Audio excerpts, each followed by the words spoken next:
Good morning, dear Willows family. I want to thank John and the worship team this morning for the special time of worship, and especially Liddy for the kids this morning as well. I didn't think the balloon would work, but it did in the end, so I'm very happy for her for that. Thank you, Saranda, for the message as well that you've read for us, and thank you also for everybody else that have been part of just helping to put this service together. This morning, as you've heard, we are going to talk about prayer.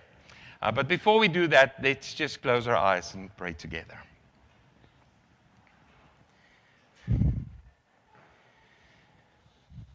Lord, we come to you this morning, and we thank you that we can come and open your word.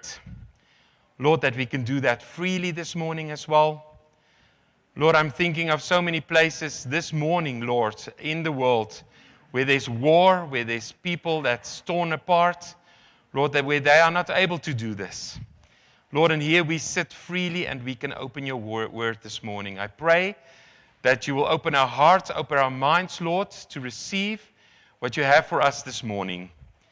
And I pray, Lord, that we won't just receive it, but that during the next weeks we will also implement what your word tells us. Thank you for your grace. Thank you for your mercy this morning. Thank you, Lord, that you are listening. We worship you. In your name, Jesus. Amen.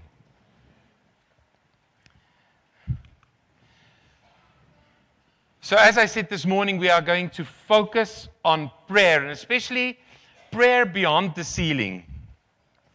Have you ever finished your prayers and felt like your prayers didn't make it past the ceiling? Is there anybody that feels like that, or is it just me? Okay, I see there are some people there. Thank you that you are with me on this. It is as if there's no way that God heard it. Like it was almost a waste of time. Maybe he wouldn't answer it anyway. And there are countless reasons you may feel like this. And I can definitely relate to that feeling this morning. It is a fact of human nature that when people feel threatened, they turn to prayer. Yet few people persist and their prayers remain unanswered. And my question is this morning, what is the reason for this? There's a story of a small boy that was sitting on a jetty, and he dipped his feet in the cool water, and beside him sat an old, weather-beaten sailor. And the young boy asked the sailor, "What is the wind?" And there was a long pause while the two sat watching the breeze ruffle the water. And then the sailor said, "I don't know. I can't tell you what the wind is, but I know how to hoist a sail." And later the boy asked, "How does prayer work?" And another long silence as they sat quietly looking at the sea. And then the sailor said, "Son, I don't know how prayer works. I only know that it does." And that is what we want to focus on this morning. Many times, prayer for us is an emotional experience. But we have a shared human struggle in this. And I don't know if you've ever been in a prayer meeting. Hopefully you have. And sometimes a prayer meeting can be quite overwhelming. Maybe for the first few minutes we all pray together, or maybe perhaps for a quarter of an hour, and then there's this embarrassing silence. Yet those people or know of may have many prayer points. The world is a mess. The kid next door is on drugs. A couple you may know is separating. A relative has cancer. Friends are in financial trouble. Missionaries need prayer support. We need to pray for our church. I'm worried about young Jimmy with driving his father's car for the first time. The drought and starvation in Africa. The fighting in the Middle East. the threat of terrorism, and the list goes on and on and on. But yet, most people run out of prayer points in a few minutes. Why? Because we are unprepared for prayer. We have forgotten, even before we start those things, people and events that need our prayers. Not only do our prayers hit the ceiling, many do not even reach our lips. And that has been a struggle as I've been in many of these prayer meetings. But I don't know if you know the story of the persistent widow.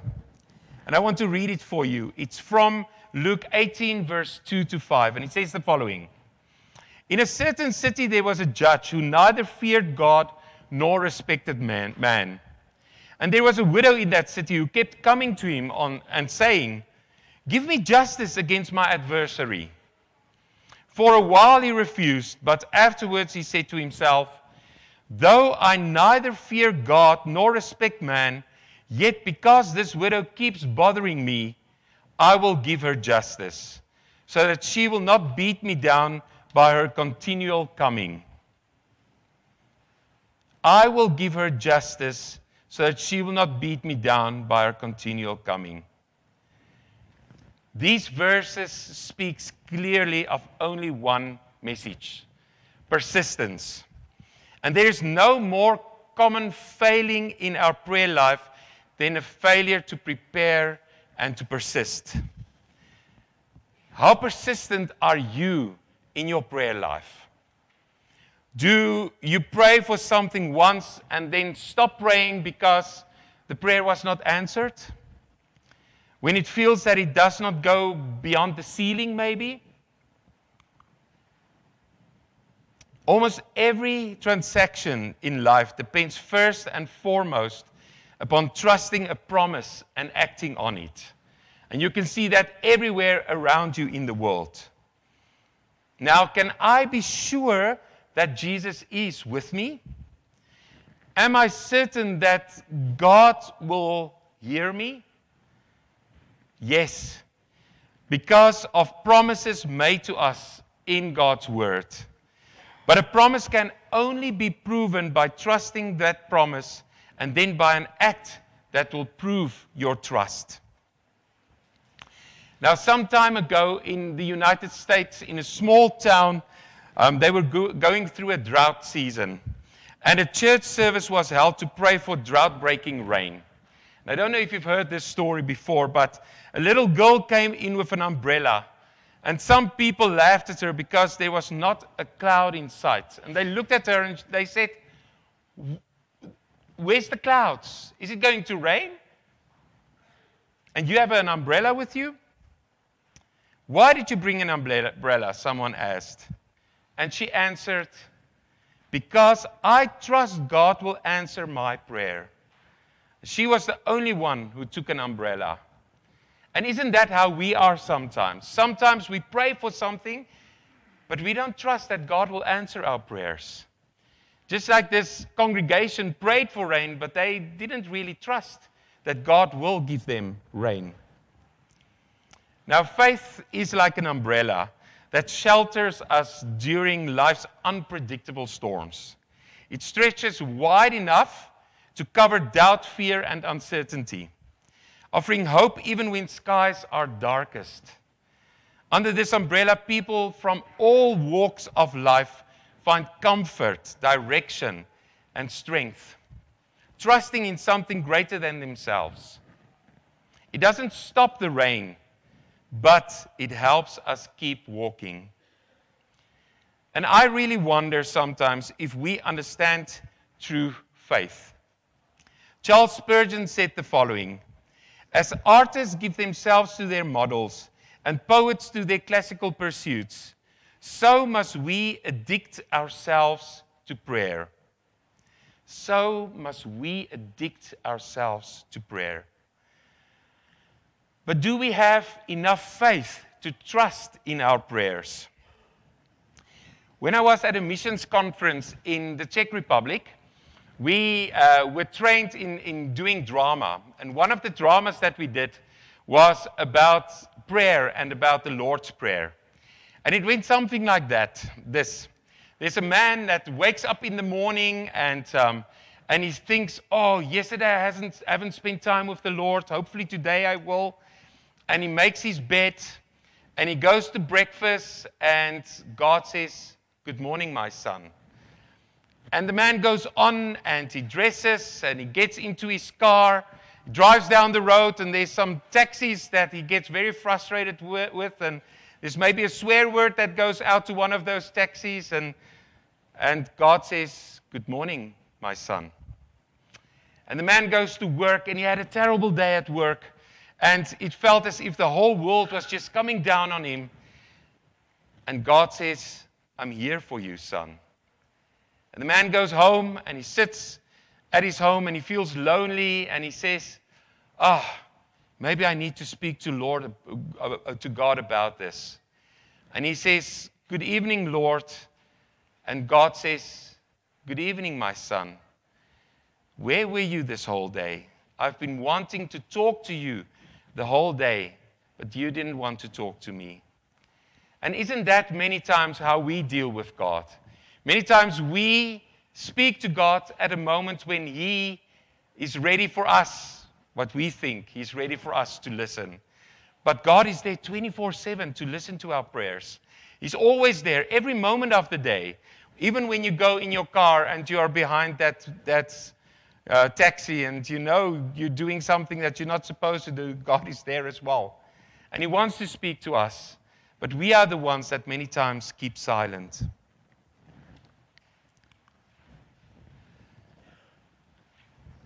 After learning more about prayer and what God wants us when we pray, I've discovered that there's 4 reasons that my own personal prayers probably didn't make it past the ceiling.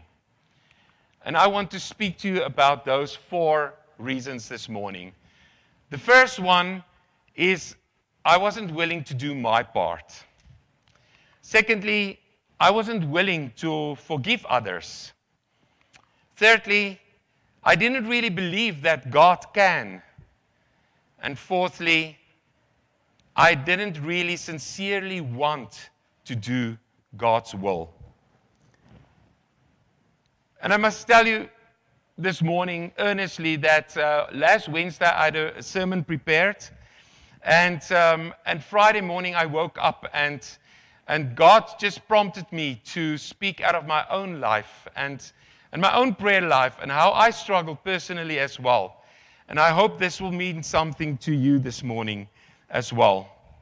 It was tough because Michelle had to do all my slides all over again for me Friday before it, but I pray that it will mean something for you this morning. So first of all, not willing to do my part.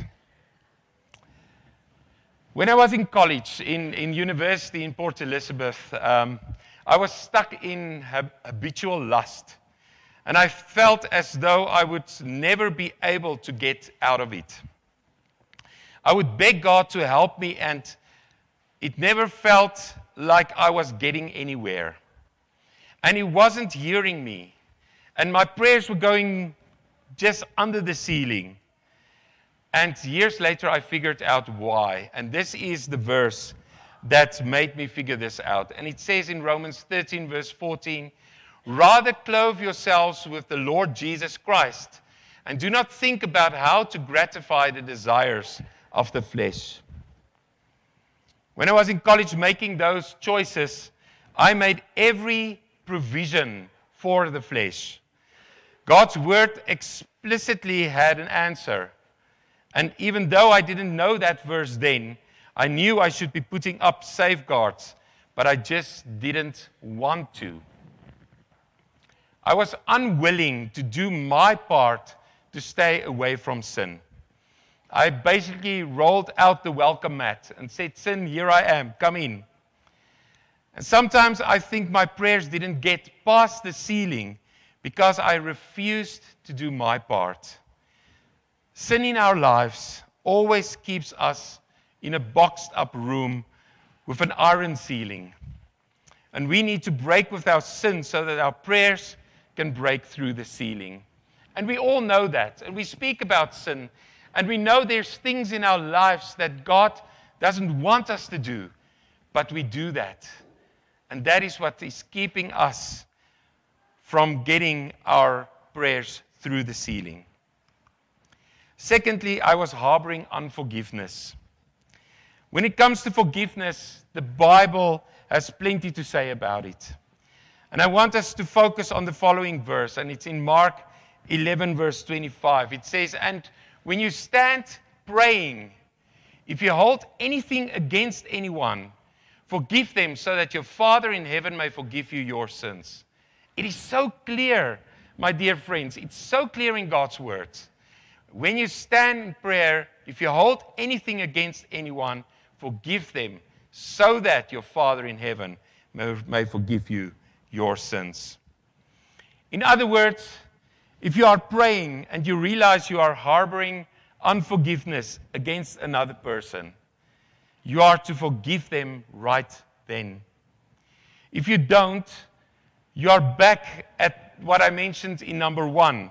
You're deliberately refusing to do what God has asked you to do. As a personal story just from my side, I harbored unforgiveness a couple of years ago against some people that hurt me and my family. And it went on for almost 6 months. And during that entire time, I never felt like my prayers were getting past the ceiling. And I believe it's because I refused to forgive when I knew I should have. And this verse from Mark made this very clear to me. Now this morning, are you sitting in a situation where you just cannot forgive someone for what they've did against you? God asks us to deal with it before it takes over our whole lives and even comes in the way of our relationship with God. Thirdly, I didn't really believe God could do it. And that is the biggest problem, I think, with us when our prayers just hits the ceiling and it doesn't go beyond the ceiling. We pray, but we don't really believe that God can do it. And I feel like many Christians get to this point at some other time in their lives. Sometimes things in life seem so unsurmountable. We think, God, can you really do it? And there have been many times I've finished praying only to be plagued by doubt and by wonder, wondering, is God going to answer this prayer of mine? However, once again, from God's word, the Bible states this in Mark 11, verse 22 to 24, and we read it this morning already.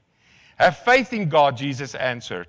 "Truly I tell you, if anyone says to this mountain, 'Go, throw yourself in the sea,' and does not doubt in their heart, but believes that what they say will happen, it will be done for them.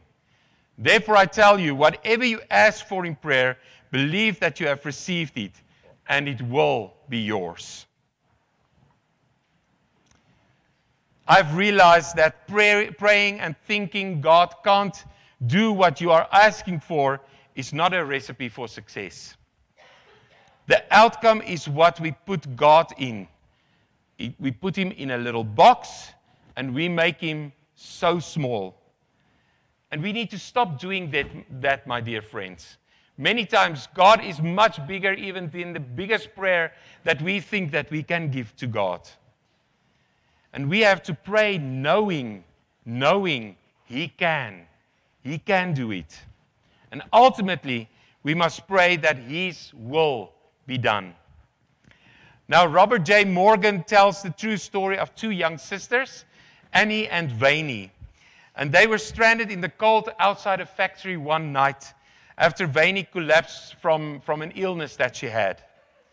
And with no one around them, they remembered their mother's advice to pray. And though unsure, they prayed earnestly.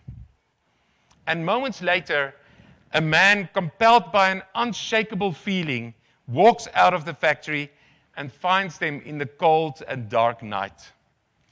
And he carries Vaini home, never knowing why he felt so drawn to step outside. He never knew. Their prayer, born from desperation and doubt, was answered in the most unexpected way. And that is how God uses and answers our prayers as well. Many times it's totally unexpected, but we need to go to him in prayer and we need to ask it from him. Lastly, I wasn't praying for God's will to be done. Now, as mentioned above, we must ultimately pray for God's will. Jesus prayed before he was arrested in Matthew 26, verse 39, and we all know this. My Father, if it is possible, may this cup be taken from me. And then he said, yet not as I will, but as you will. Now, ultimately, Jesus prayed for God's will to be done, and he meant it. And unfortunately, there have been times in my life that I would say to God for his will to be done, but I didn't really mean it. I was almost too afraid for his will to be done. I don't know if you've been in a situation like that, where there's something lying in front of you, but you have become so easily just sitting back, but you know you need to take the next step. And you pray for God's will, but you almost don't want to believe that God will do his will in your life. Now, while we were living in Albania, there was a lady called Spresa. Now, Spresa means hope. And this story that she told me was really all about hope and hope in God. And she shared her story with me. And she lived in a small village far from the big city. When you go by bus, and we lived in the same little town, when you go by bus, in the beginning it took 2.5 to 3 hours to get to the city. And she had spent her life tending her garden, raising her children, and praying every morning with her hands wrapped around a chipped ceramic cup of tea. That was her most prized possession. Now, when her son lost his job in the city, he came home with bitterness in his eyes and a heavy silence in his heart. And Spresa didn't know what to say, only that she would pray. And every evening she'd whisper, God, not what I want, but what you will. God, not what I want, but what you will. And she didn't pray for wealth or opportunity for her son, only that God's will be done in his life.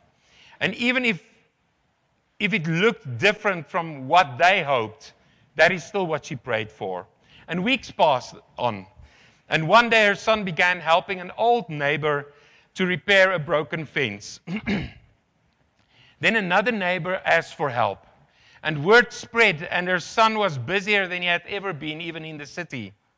Repairing, building, listening to people. He started his own small business right there in the village. Now, what he'd planned didn't exactly come true, but what God planned for him came true. And Spresa never stopped praying. She knew that surrendering her wishes had opened the door for something deeper. The kind of peace that doesn't come from getting what you want, but from trusting who's in charge. When I feel like God isn't really hearing me, I know it is because I don't really want his will above all else. May God's will always be done through our prayers. In closing this morning, I've realized places where my attitude and my heart were wrong when it came to prayer.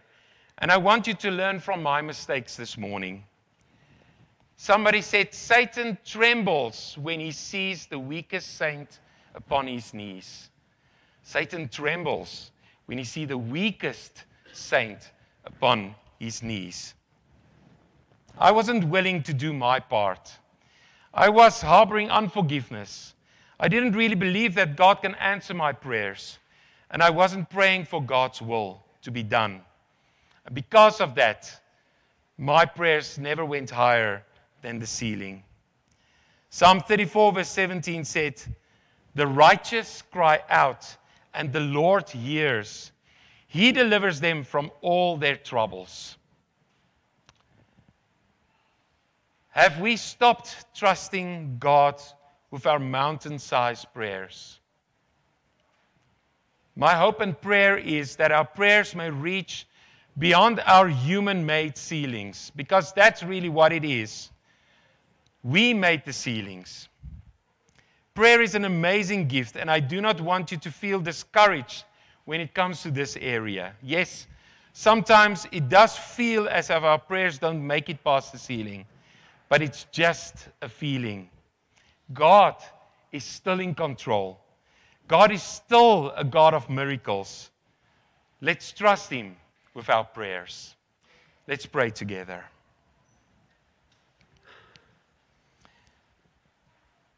Lord, I come to you this morning, and I know that there are many people that are struggling, Lord, that feels that their prayers are just not being heard. Lord, but sometimes you tell us to wait, and we are just impatient. Sometimes you tell us no, and sometimes you show us a new way. Sometimes you do say yes to our prayers, Lord, but my prayer is that your will be done. Lord, that your will be done through our prayers, in our lives, in everyday living as well. Lord, may we never wake up in the morning and forget to bring our lives to you. We are sitting here this morning, Lord, fully holy, Lord, in your presence. And every day when we go out today as well, out of this place, we are in your presence. Where we are in your presence. Lord, may we never forget that. Lord, help us in our faith as well. Help us in our unbelief. Help us in times, Lord, when we feel that it's just a feeling, Lord, that you are not there. Because your word promises us that you will never leave or forsake us. That you will answer our prayers. We worship you this morning. In your name, Jesus. Amen.